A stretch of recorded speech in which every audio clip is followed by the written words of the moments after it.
កំណត់លើចុងក្រោយភាគ4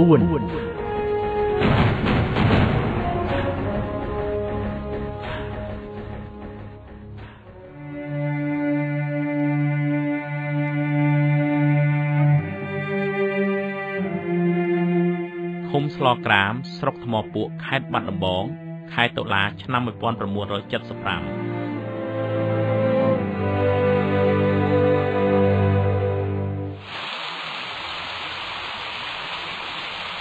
ពុទ្ធោ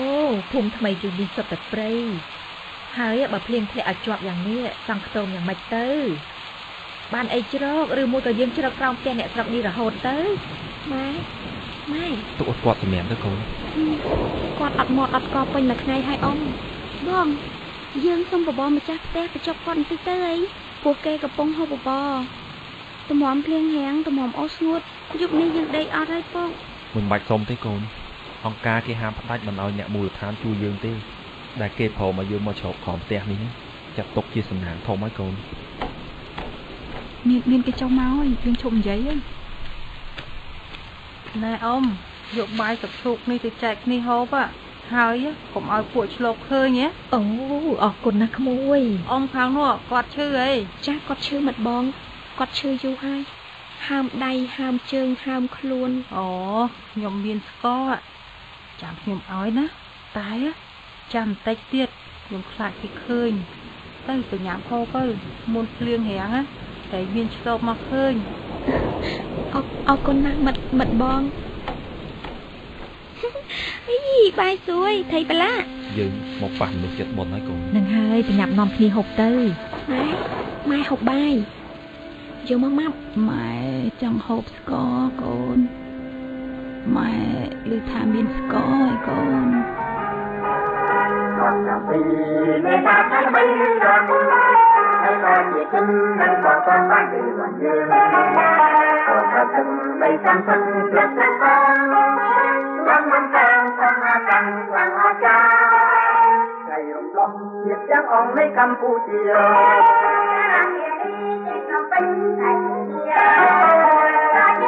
ប្រជាជនបានសេរីការ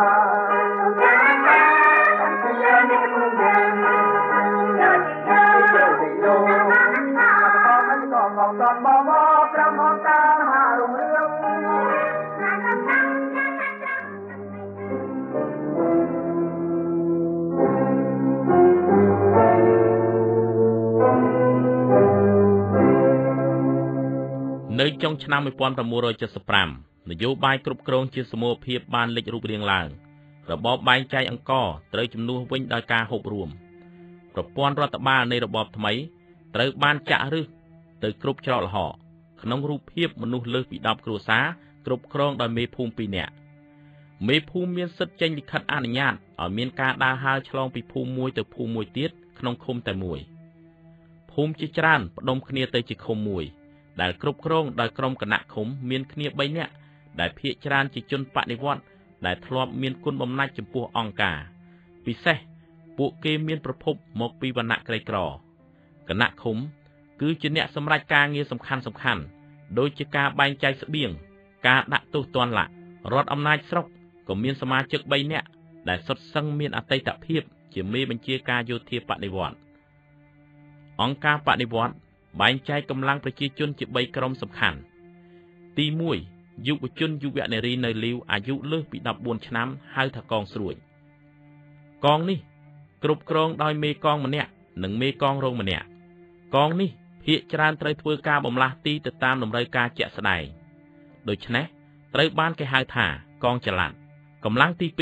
2គឺអ្នករៀបការរួចនិងមានកូនឬមនុស្សវ័យកណ្ដាលនៅតំបន់ខ្លះដែលខ្វះកម្លាំងក្រុមនេះក៏ត្រូវចេញទៅបម្រើការឆ្ងាយពីភូមិដោយកងចល័តដែរកម្លាំងទី3គឺក្រុមមនុស្សចាស់ដែលមានភារកិច្ចនៅក្នុងភូមិត្បាញរវៃមើលថែកុមារតូចៗធ្វើស្ករនិងវត្ថុប្រើប្រាស់ធ្វើដោយដៃផ្សេងទៀត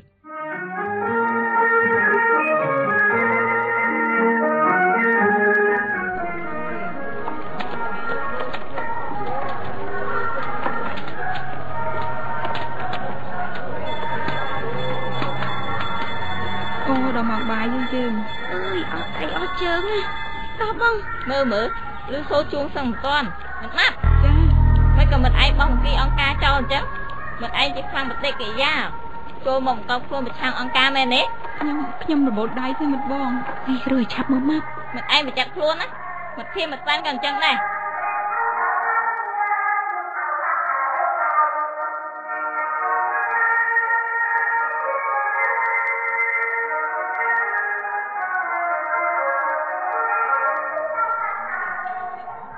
មិនព្រមជំរុះសោះពួកមិនឯងកុំចង់ទាស់កងប្រវត្តិសាស្ត្រអង្គការទៅមុខហើយមិនចាំមិនឯងទេបើមិនឯងទៅមិនតាន់គេអាឡ័យងាកអាឡ័យស្ដាយអារបបចាស់មហាពុកមហារលួយហ្នឹងតិចបញ្ជូនឲ្យទៅស្រុកដើមវិញនេះបងភាបងម៉ាប់ត្រឡងដុតចែកគ្នាទៅប្រចាំគេឃើញហើយអញបានត្រឡងពីណាមកពីលោកមកណាខ្ញុំលួចចិនចដងអូយកុំអាសាទៅលួចអីគេពេកប្រចាំគេតន់ណាខ្ញុំដឹងហើយខ្ញុំភ័យណាបងម៉ាប់ឯងភ័យរឿងមេកងថាឲ្យមិញហ្នឹងឯងអត់ទេបងតែពូម្នាក់ដែលនៅកងពិសេសទៅមកថ្មីនោះគាត់ចេះតែមើលមកពួកយើងណាម៉ាប់ណាខាងឆ្វេងដៃពូនោះមើលមកយើងមែនណាបងភាហ៎លោកអ៊ំសខនបងស្គាល់គាត់ដែរ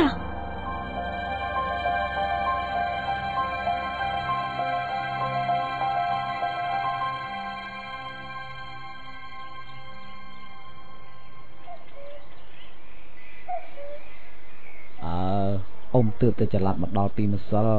អ៊ំឃើញពួកក្មួយយូរហើយតែអ៊ំរកពេលនិយាយជាមួយមិនបានសោះអ៊ំខ្លាចគេឃើញឥឡូវនេះមិនអីទេយើងអាចនិយាយគ្នាបានអ៊ំនាងម៉ាប់ច័ន្ទសែនចេញទៅមើលផ្លូវឲ្យហើយអ៊ំមកគ្រាន់តែចង់ដឹងសុខទុក្ខឯណាថៃសុននិងអ្នកម្លេះនោះម៉ែនៅស្លក្រាមម៉ែឈឺអ៊ំឯប៉ាតាំងពីចេញពីទូតបារាំង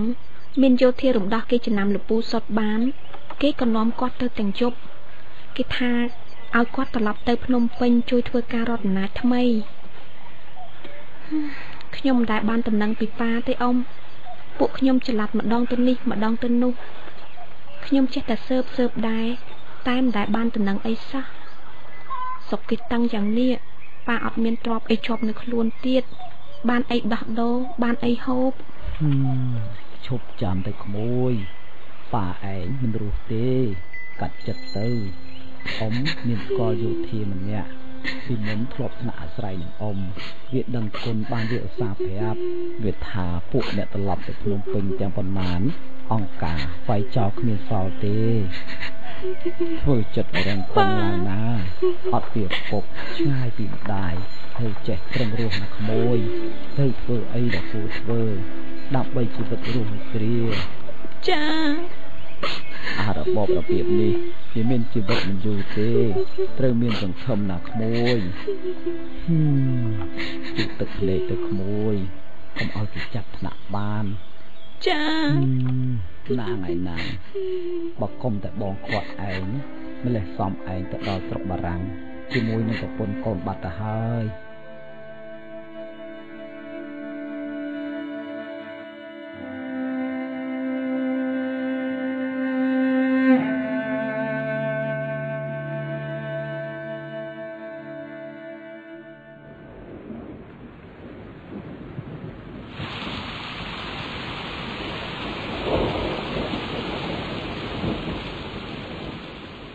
ប្រឹងពួនណាតែឃើញលួចដល់ឆ្វេងខ្វាតបាននេះម៉ោង 4 ឬសូជួងគ្រាប់ភ្លាមការងារនៅច្រើនណាស់ណាក្រែងវាមិនទាន់ផែនការស្នាក់លើហើយព្រោះតែអាពួក17អាពួកកំអែលនេះទុនពិបាកជាងធ្វើបដិវត្តរត់លូនទៅទៀតលូតសេកឡូឡាអាងទៅវាមានបាយស៊ីមានកម្លាំងសេកឯនេះហត់តបបធ្វើការចង់ងាប់សោះទាំងហាមផ្ទឹកគឺតែសលេងវានងក៏សគាទៅជាដែរកុំនិយាយច្រើនពេកចិនសែនប្រយ័ត្នគេលឺភ្លៀងធំយ៉ាងនេះវាមិនលឺទេបងសងហើយគេក៏ធ្វើបដិវត្តបងប្រុសខ្ញុំក៏ធ្វើបដិវត្ត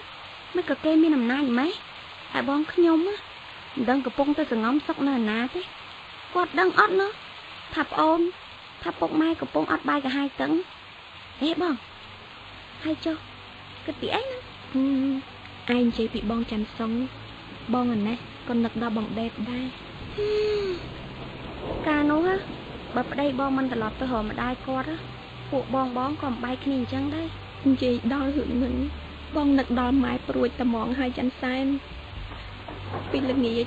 ពេលអ៊ំសខននិយាយពីវាសនាប៉ាបងនឹកម៉ែណាបងមិនគួរនៅឆ្ងាយពីម៉ែយ៉ាងនេះទេ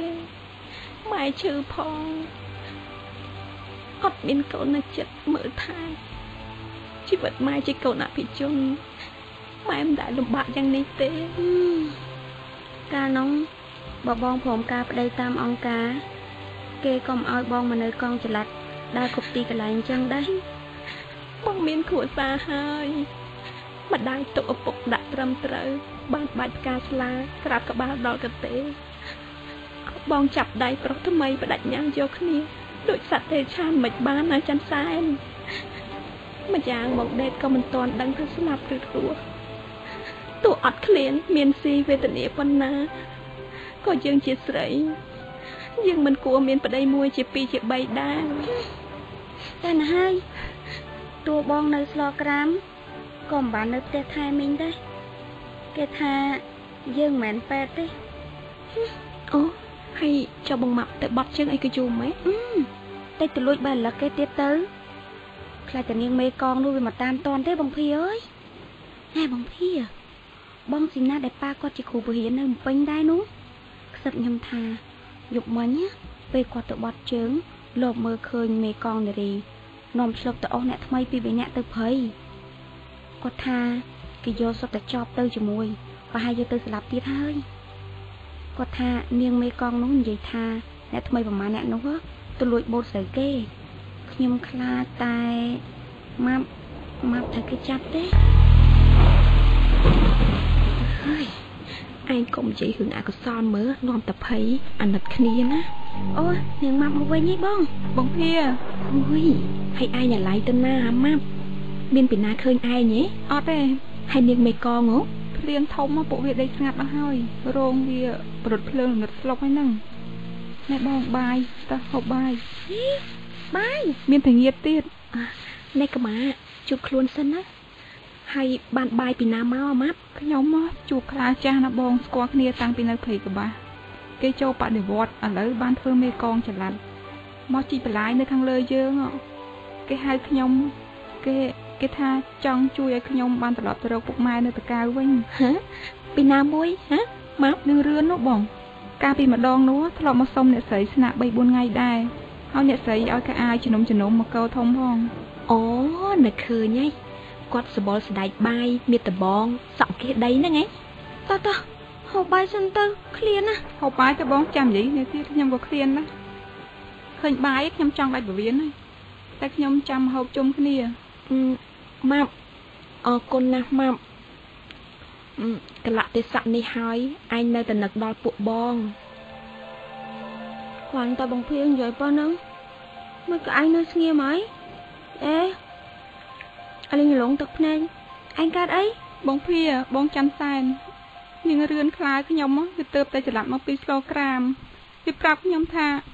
អ្នកស្រីស្លាប់ជាង3ខែហើយមីងមលីនាងរឿនប្រាប់ថាអ្នកស្រីហើមប្រធានភូមិបញ្ជូនគាត់ឲ្យទៅពេទ្យស្រុកតែគាត់ក៏ស្លាប់អត់មានពីណាបានទៅមើលថែគាត់ទេបងភៀបងកុំនៅភ្លឹកបងនិយាយអីបន្តិចមើលកុំធ្វើខ្ញុំភ័យណាបងអមិនអីពួកចុះម្ដាយខ្ញុំឪពុកខ្ញុំមកម៉ាប់ខ្ញុំអត់ដឹងទេបងខ្ញុំកុំសួរពីអ៊ំដែរតែនាងរឿនវាក៏អត់ដឹងដែរវាថាពេលច្រឡាត់មកដល់ស្រុកក្រាមវាជួបតែអ្នកស្រីវាអត់ឃើញអ៊ំទេប្រហែលជាគាត់ចេញទៅកន្លែងផ្សេងហើយមិនទៅម៉ែស្លាប់ឯកោតែឯងចឹងហ៎ម៉ែ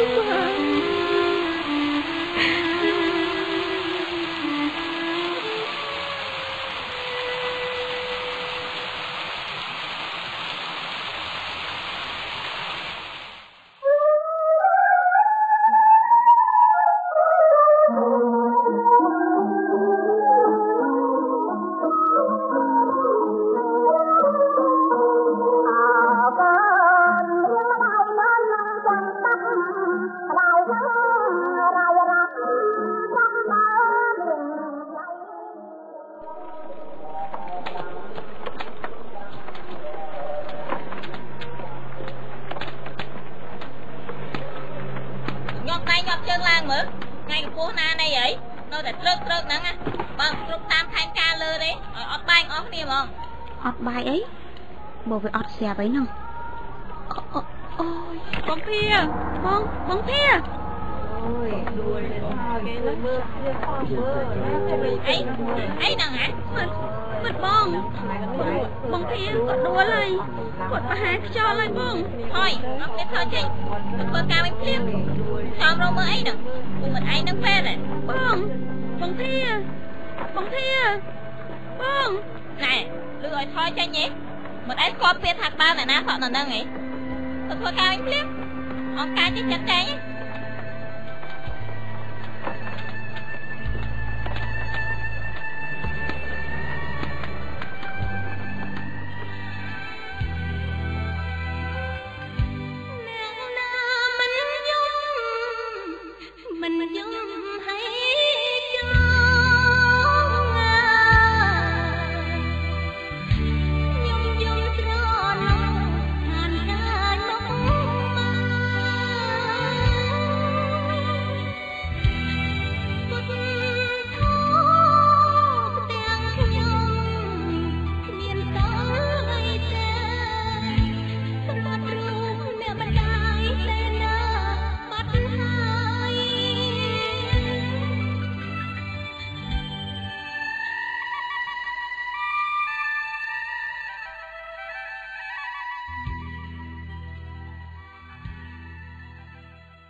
បងភាបងភាថ្មណាអីហ្នឹងយកไปបងតោះហូបបបនតិចទៅបងពីណាជូនបងមកពីការដ្ឋានមកពួកឆ្លប់ហ្នឹងណាបងពួកខ្ញុំគេមិនឲ្យបងបៀតទេនេះបងហូបបបសិនទៅបងអត់ហូបអីតាំងពីព្រឹកមកម៉ែបើមានកម្លាំងបងឆាប់ជានៅរោងបាយពីល្ងាចមិញគេថាបើស្អែកបងទៅកាប់ដីមិនកើតទេគេលែងឲ្យរបបហើយយ៉ាងមិនទៀតគេថាបើបងនៅតែមិនជាគេផ្ញើកងពិសេសឲ្យយកទៅដាក់នៅពេទ្យតំបន់បើបងទៅទីនោះមែនមានតែរងចាំស្លាប់ហ្នឹងឆ្នាំមកគ្រាប់ក៏មិនឲ្យបបមិនចង់មានឲ្យហូបឲ្យគ្នាជាហ្មងណែបងឆ្នាំនេះនាងរឿនលួចផ្ញើមកឲ្យហើយវាឲ្យស្គរមួយផ្តិលត្រីងៀត3កតុយអង្គ2ដកកំប៉ុង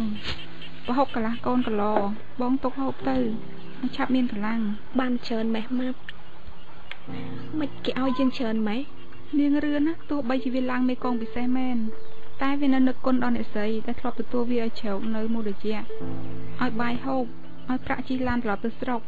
ឲ្យកៅអៅស្លៀកពាក់តែវាផ្ដាំមកថាវិញនិយាយអីខ្លះមិនចាំនិយាយមកម៉ាំវាថាស្អែកវាច្រឡាត់ចេញហើយវាចង់ហៅខ្ញុំទៅជាមួយដើម្បីរកផ្លូវជួយឲ្យខ្ញុំបានទៅរកឃើញពុកម៉ែតែខ្ញុំចង់សុំបងទៅស្នាក់នៅជាមួយវាយប់នេះហ្មងមកឯងចង់ទៅឥឡូវហ៎ចាតែបងភានៅឈឺណាម៉ាំទៅចុះម៉ាប់ទៅចុះតន់មានឱកាសបើចាំដល់កងពិសេសគេច្រឡាត់ចេញផុតក្រែងទៅលែងកើតអរគុណគេផងដែលគេឲ្យត្រីអង្គរយើងបងពួកកងពិសេសគេមកពីទន្លេសាបគេសល់ត្រីងៀតប្រហុកច្រើនទៀតគេថាគេចង់បានកៅអៅសល់ពីពេញដូចជាហូលប្រមួងសពុតម៉ងតង្គុយអីហ្នឹងអញដឹងហើយម៉ាប់បងគ្មានទេបងអស់លីងហើយតាមផ្លូវមកដូរហូបរហូតបានអីសល់ដល់នេះនៅមុនចេញពីម៉ោងមកបងសល់អាវប៉ាក់ប្រាំងផុនម៉ែមួយតែពួកនារីឃុំគេឆែកយកអស់ទៀតឯងក៏ដឹងដែរចានេះទំហូរមាសលោកយាយនៅសល់តែមួយចំហៀងនេះទេខែមុនដូរអស់មួយចំហៀងហើយឯងយកទៅទុកជាប់ខ្លួនទៅខែងមានអាសន្នអន់ក្រអីនឹងបានដោះដូរណាចុះបងឲ្យខ្ញុំមកពួកបងបានអីបងចេះគិតគូរហើយណាមួយកាលនៅស្លក្រាមបងយកឈានដែលម៉ាប់ឯងផ្ញើនឹងម៉ែទៅដូរយកថ្នាំ ចាត់ទុកថាទំហូរនេះបងសងឯងវិញណាអ្នកនាងអ្នកទុកឲ្យស្រួលទៅកុំឲ្យពីណាដឹងអ្នកនាងខ្ញុំសូមហៅអ្នកនាងជាចុងក្រោយអ្នកនាងនឹងដេកគុណអ្នកស្រីមានគុណមកលើគ្រួសារខ្ញុំរៀបរាប់មិនអស់ទេទោះបីអ្នកនាងមិនឲ្យអីខ្ញុំក៏ខ្ញុំមិនមានការអន់ចិត្តអីដែរចាំស្រុកសានត្រាយើងជួបគ្នាវិញណាម៉ាប់ចាអ្នកនាងហៀបចំឲ្យវ៉ាន់ណាម៉ាប់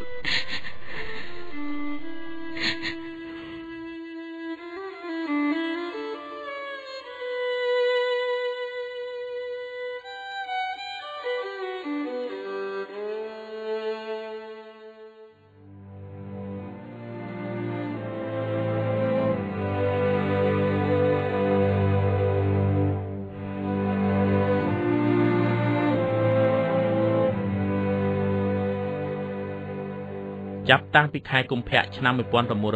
1976របបអាហារកាន់តែត្រូវបានរឹតបន្តឹងស្ទើរនៅគ្រប់ទិសទីទូទាំងផ្ទៃប្រទេសលើកលែងតែតំបន់បូព៌ា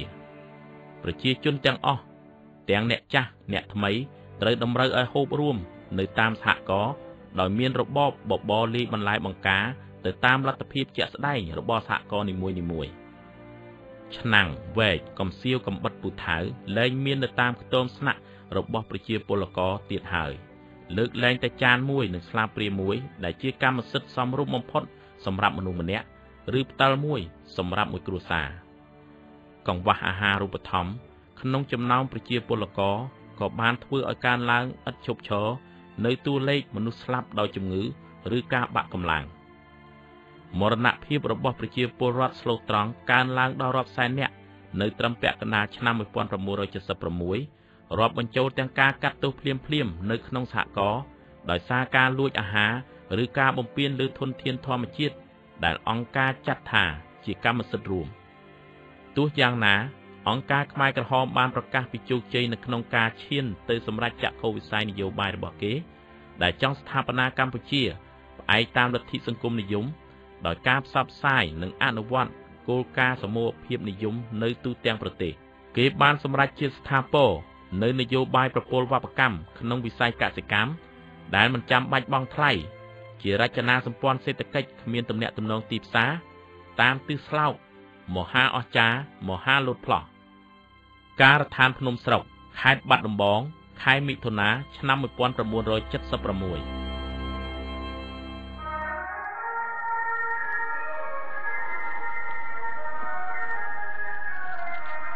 នៅទីនេះហាមដើរហើររហេតរហូតម៉ោងហូបចុកត្រូវសងំហូបចុកមិនត្រូវដើរលួចបោចនេះបេះនោះទេកុំប៉ះពាល់របស់របរសហគមន៍កុំឲ្យខូចឈ្មោះកងចល័កបើអ្នកណារឹងខឹងអង្គការមិនទុកទេកងប្រវត្តិសាស្ត្រដើរទៅមុខហើយមិនចាំពួកកំអែលខ្លះទេបើអ្នកណាចង់រារាំងកងប្រវត្តិសាស្ត្រលូកដៃដាច់ដៃលូកជើងដាច់ជើងចិនសែនកុំឈោវិជួប្រយ័ត្នមេកងស្ដីឲ្យខ្ញុំឈឺក្បាលស្វាំងភ្នែកណាបងដើរត្មមកដល់ភ្នំស្រុកនេះខ្ញុំចង់សក់ខ្យល់ត្មងហើយតិចឯងឈឺទៅចិនសែនភាកមិនឯងទៅខឹកគ្នាអីណាមិនឯងចាប់កើណាអត់ទេមិត្តបងនៅអត់ទៀតឃើញតែចេះច្បាស់ប៉ុណ្ណឹងហើយមិនឯងនេះកែណាស់អារឿងឆ្លើយបំភាន់អង្គការមិនមែនទេមិត្តបងខ្ញុំមិនស្រួលខ្លួនគាត់ងាកមកសួរខ្ញុំមិនស្រួលខ្លួនតាំងពីនៅការដ្ឋានចាស់ម៉េះពីណាឲ្យមិត្តឯងឆ្លើយស្គាល់ពាក្យក្បាលអ្នកណាតក់អ្នកហ្នឹងនេះប្រាប់ប្រមាណដងហើយមិត្តភៀមអានេះចាតែពីជួមកចាមកជួយរកបវរគេបើសល់បវរចាំមិត្តឯងហូបបើមិនសល់ទេមិនបាច់ហូបទេចាមិត្តចាំសែនឯងក៏អញ្ចឹងដែរឈឺសតិអារម្មណ៍ឈឺពុតឈឺមិនស្វាងចាំណាអាគ្រុនញាក់គ្រុនញ័រគ្រុនអាត្រាក់ទ័រគ្រុនបាយបានហ្នឹងតែចាប់ឆាប់បានធ្វើជីដាក់ស្លែធន់មិនឯងនេះទុកក៏មិនចំណេញដល់ចេញក៏មិនខាតដែរអង្គការមានដំណឹងល្អមកប្រាប់បងប្អូនជាដំណឹងដល់ភ្នំស្រុកភ្លាមកងយើងបានទទួលកម្លាំងបន្ថែមថ្មី6នាក់ទៀតដែលទៅតែមកពីសហគមន៍ផ្សេងដូច្នេះយើងក៏បានកើនកម្លាំងសម្រុកធ្វើការឲ្យទាន់ផែនការលើតែបើមានអ្នកណាខ្ជិលតម្រុនកុំស្មានឲ្យសោះថាអង្គការញញើតនឹងកំទេចចោលព្រ ព្រោះបដិវត្តមិនខ្វះទេមនុស្សស្មោះត្រង់សម្រាប់ជួយធ្វើការហ៎ឥឡូវនេះបានបបរគ្រប់គ្នាហើយមុនហូបសូមចាក់ដៃអបអរសាទរកម្លាំងថ្មីដែលទើបតែចូលក្នុងកងយើងសូមមិត្តថ្មីទាំង6នាក់ក្របឈរបង្ហាញខ្លួនបងដេត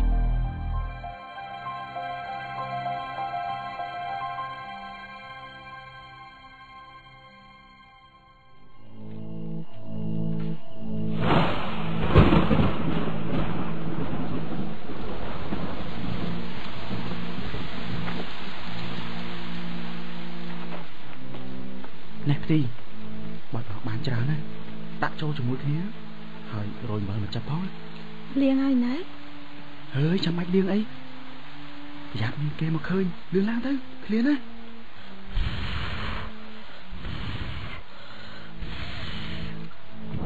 បងអូបងខ្ញុំទេបងដាភាពីណានោះបងគឺណែគឺមើលឯងនៅកងណាខ្ញុំតាមរកបងយូរហើយមិនស្មានថាមកជួបបងនៅភ្នំស្រុកនេះសោះមើលឯងនៅខ្ញុំសួរឯងមិនបាននិយាយស្គាល់គ្រួសារខ្ញុំគ្រួសារ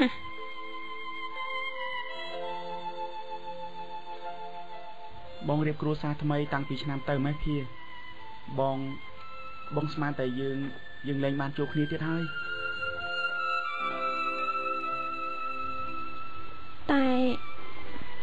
តែខ្ញុំរងចាំរហូតខ្ញុំគិតថាខ្ញុំគង់តែបានជួបបងវិញបងមានផ្លូវណាជ្រើសបើបងមិនរៀបការគឺឲ្យបងចូលក្រុមយុវជនធាដឹងហើយពីមុនមកបងមិនដែលធ្វើការធ្ងន់ផងអូខ្ញុំយល់ហើយមិត្តឯងត្រូវជាប្រពន្ធមុនគ្រួសារខ្ញុំហ្នឹងណាមិត្តដៃដែលប្រពន្ធខ្ញុំទួចាប់ដៃរៀបការតាមអង្គការទុកដាក់ក៏ដោយខ្ញុំស្រឡាញ់គ្នាណាមិត្តឯងមើលចាស់ប្តីខ្ញុំគាត់ចេញទៅរកនេះរកនោះមកឲ្យខ្ញុំហូបមិនដែលខានទេបងសុំទោសភាបងមានប្រពន្ធហើយចុះម៉ាក់ខូចហើយកូនសិស្សគាត់ពីសង្គមស្គាល់គាត់គេរាយការណ៍ឲ្យឆ្លប់ហើយឆ្លប់ក៏យកគាត់ទៅតាំងពីខែប្រាំងឆ្នាំមុនម៉េចអញ្ចឹងហើយដើម្បីជីវិតរស់បងត្រូវរត់ចុះឡើងកិច្ចពីសហគមន៍មួយចូលសហគមន៍មួយរហូតបានមកដល់ភ្នំស្រុកនេះទៅហើយចុះឥឡូវដឹងរឿងអស់ហើយមិននារីឯងឆ្ងល់អីទៀតខ្ញុំជូនពរបងនិងគ្រួសារថ្មីសុខសប្បាយនឹងគ្នារហូតតទៅ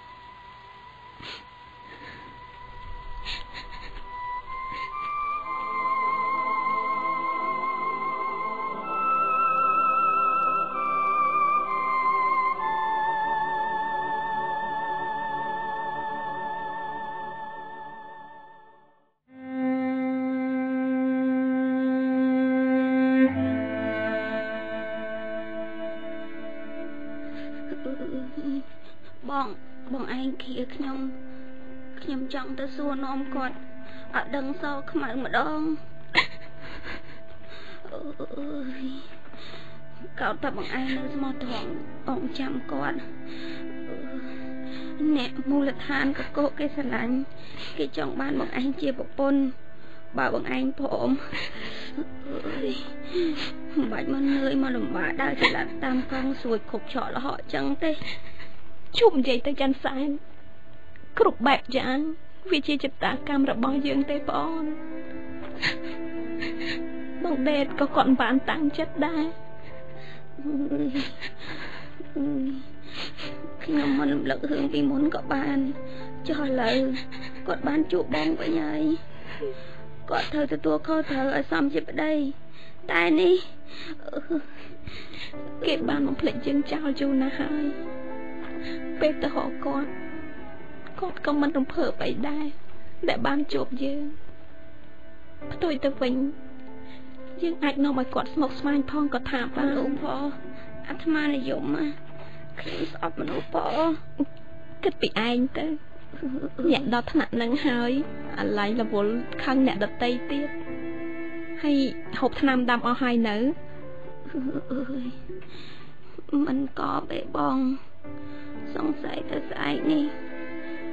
ធ្វើគេកសាងទៀតហើយ បងភីអើយខ្ញុំឃ្លានណាធ្វើម៉េចបានតែបាយស្រួយសោកទឹកតែម្ទេសមកកូនចានក៏ខ្ញុំអស់ចិត្តដែរឥឡូវនេះកដាធៀបហើយបងហៅពីណាមកណាមួយការឋានយើងឆ្ងាយពីអ្នកមូលដ្ឋានទៀតឯងធំសិនទៅណាច័ន្ទសែនស្អែកពេលសម្រាប់បងហៅឱកាសទៅហៅភូមិគេនឹងអាដោះដូរខេងបានកមកខ្លះណាចាបងបងទៅ10ច្បាំងមួយជាន់ទៀតឲ្យមិនសាមធ្លាក់ដល់ហើយមេតិចណាស់